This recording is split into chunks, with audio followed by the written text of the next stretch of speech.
thank you very much for giving me the opportunity to speak today. And Monica and the MECLA team had a meeting with myself earlier this year, and we thought that it would be really great for me to come along and speak to members of MECLA, only because Investment New South Wales is probably a New South Wales agency that not a lot of businesses are aware that exists. So I just want to take you through, I guess, how I can help some members of MECLA, but also what we see as opportunities, obviously from a business to business perspective. So just in terms of where Investment New South Wales fits in, we are part of the Department of Enterprise, Investment and Trade. So we have a number of different portfolios that fit under us. Part of it is Create New South Wales. We have Destination New South Wales. We have a number of 24-hour economy, for example, but I work within this specific agency in Investment New South Wales. For those on the call who may be from government, I apologise, but I think I certainly have the best job in government. And the reason being is I certainly sit on the commercial cusp of what we do. So I don't get involved in policy. I don't get involved in necessarily formulating programs. What I do is I work with businesses every day that I come to work. I'm dealing with businesses, and those businesses are our domestic businesses that exist within New South Wales itself. They are interstate businesses. They are international businesses who are looking at investing. So obviously I work for New South Wales. So for my objectives, it's all about catalysing investment within the state. In terms of where I play, I look after, I come from the private sector. I'll just put that out there. So I bring some of that experience and some of my network to then dealing with businesses who may not be used to navigating the New South Wales landscape. It might be their first interaction with New South Wales government. So I very much act as a conduit and a bit of a friendly face for them, particularly around navigating, be it regs, be it networks, be it just even business case formulation and development. So I get involved in a whole gamut of different aspects. In terms of where I fit in, I look after a division of Investment New South Wales called Sustainable Manufacturing and Built Environment. So we have, in essence, we have 5 sector areas within Investment New South Wales. We have clean tech, which is predominantly around renewables. We have manufacturing, which is the area I sit in. We have tech, we have health, and we have defence. Now, obviously, there's a lot of crossover between those sectors, but invariably, the way that we see it is that we have industry subject matter experts who operate within those specific sectors, who are there to deal with businesses who have investment interests in that space. I think it's also important to know that while I'm based in New South Wales, I'm based in Sydney, and I'm a New South Welshman born and bred, we also have a fantastic network of international offices based in obviously the major continents of the world. That's really important because one, it acts as a conduit for trade, for export, but it also acts as a conduit for investment coming in. I wanted to just reiterate though, and I did mention that I come from the private sector, there's always the concern that, and I know that there's a number of businesses on the call, that we are out there looking at potentially cannibalising market share or activity that's happening within the state itself. That's not our role. Our role is to intervene where an intervention is required. It's not there to basically put existing businesses out of operation by attracting someone internationally. So I just wanted to allay any concerns from that perspective. I certainly feel that that this is the right side of history for us to be playing in this space. You know, I think this is an amazing time. And while we have a new government who's been sort of sitting in their seats now for 6 weeks, literally I came from a business breakfast this morning. I don't know if anyone had the opportunity to attend that.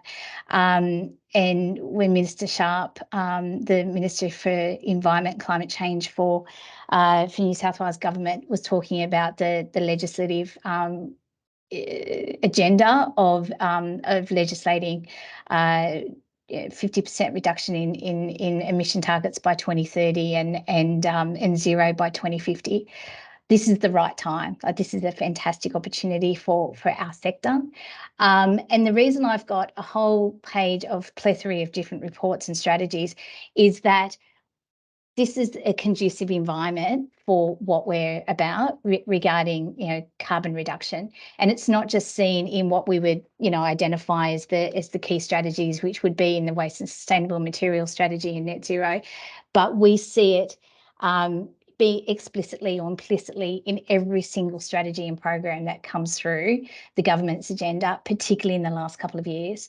I've been in the waste space for near on 20 years, and I would have to say 2-3 years ago, circular economy was not a name, not a word that was known sort of mainstream. It is now a mainstream discussion point.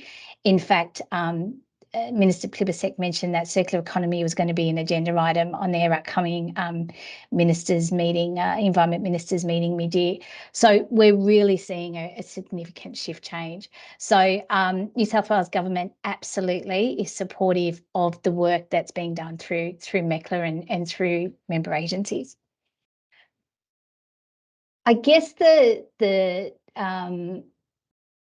the main reason that Monica wanted me to have a chat to the team today, to this working group, was really to share what we see as opportunities. Now, I would caveat this, that these are business opportunities that we see of Investment New South Wales. They haven't been endorsed at a ministerial level, but this is the area of focus that we certainly are looking at. And I might start in the first on the right here around engagement with government. I would really encourage everybody on the call and everybody who's not on the call who's looking at this recording afterwards to get in contact.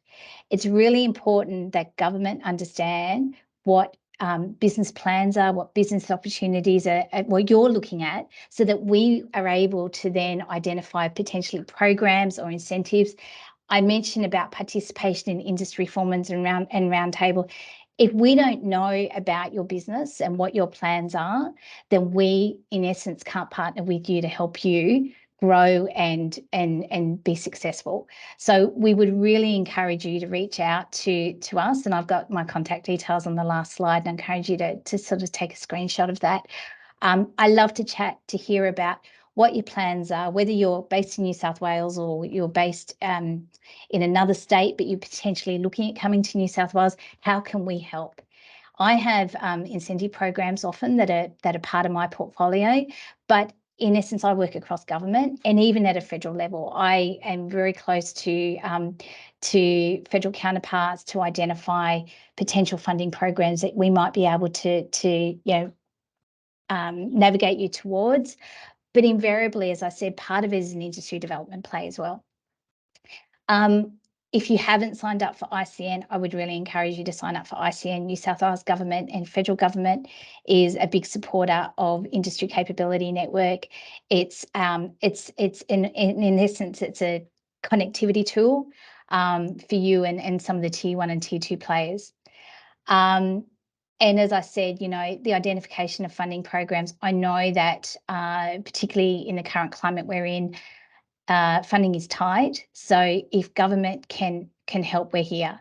I'll give you an example. We're part of the committee that was looking at the Low Carbon Product Manufacturing Fund, $300 million fund that was announced late last year, which actually identified low emissions building materials and the concept around sharing industrial byproducts. So, there's lots of opportunities that are coming down the pipeline. I'll go over now to the other side of my screen. B2B connections. We have a lot of discussions with businesses who are looking at building networks. And in terms of where I see some fantastic opportunities for some of the businesses on the call would be obviously supply chain identification, be it offtake or feedstock. I work very closely with OECC and the EPA here in New South Wales. So we work as a cohesive team. Those guys very much drive strategy, policy. We drive the investment response. So we act as an enabler to that policy framework. To that end, behind the meter energy solutions is absolutely an opportunity that we are seeing. I get contacted on I would say, at least a weekly basis from international businesses looking at opportunities for them to be rolling out behind the meter solutions for manufacturers. So particularly if you have high energy needs, potential renewable gas requirements, that's something that certainly we could build some connections with. And the other point I've made there is I think that particularly an entrenched mature business sometimes doesn't go back and tap into the incubator ecosystem. I don't know if the members on the call are aware, but New South Wales is just a boiling pot for incubators and startups. It's amazing, some of the innovation that is coming out. So we have the Sydney Startup Hub and the Western Sydney Startup Hub, which is actually managed through two startup incubators, be it Stone and Chalk and Fishburners, but there's also Energy Lab. We have very close connections with these guys. Interestingly enough, organisations like Sydney Water do what they call, festival pitch ideas. Those are the types of concepts where they're able to wrap into and tap into new innovations that are coming down the line and try and build relationships really, really early in the formulation stage. So would encourage from a B2B connection perspective, certainly look at that opportunity. In terms of some of the targeted investment that I am specifically looking at, and this is from a proactive perspective, we recognise that manufacturing enablers is a real impediment. Now, whether that be I look after a broader manufacturing portfolio, so obviously in terms of those businesses transitioning to Industry 4.0 capability, but more broadly, it's about whether it be things like semiconductors, for example, for us to get transparency. And I know there was a previous presentation you had from the federal government around some standards that are being put in place. We really recognise that this is somewhat a barrier for a lot of businesses to have access to these types of services and capability. And as was mentioned at my introduction as well, I am very focused on remanufacturing and upcycling. So I know that there is a lot of effort that is put into reapplication or reuse of materials from an optimistic perspective. I like to see upcycling. So companies, this is a Dutch company, which basically uses recycled plastics and extrudes that into architectural solutions. These are the types of businesses that we are reaching out to try and provide markets and opportunities for the broader sector that hopefully can be applied in a built environment application. And to that end, it's no secret that as part of our net zero plan, we really see that there is some industry development interventions needed within the built environment space. And we see modern methods of construction as obviously being a great opportunity. The infrastructure team of our Department of Education has deployed some recent schools and educational institutions using modern methods of construction. I understand that Victorian government is rolling out the Commonwealth Games accommodation using modern methods of construction. There is enormous opportunity in this space. We do know it's been a bit, stop-start over the last few years. So given the fact that government is such an enormous procurement of services of this nature, this is an area that we are particularly looking at. From my perspective, playing in the investment space, for me, it's around supply chain mapping and identifying businesses and their capabilities, and therefore we're able to identify some of the gaps that we might have to fill. So that's really, I guess, in a snapshot, some of the areas that that I see as opportunities for members of MECLA. But as I mentioned, my objective for you to please get in contact, have a chat, tell me what you're up to, tell me what your plans are, and hopefully we can work out a bit of an action plan as to how the New South Wales government can help you.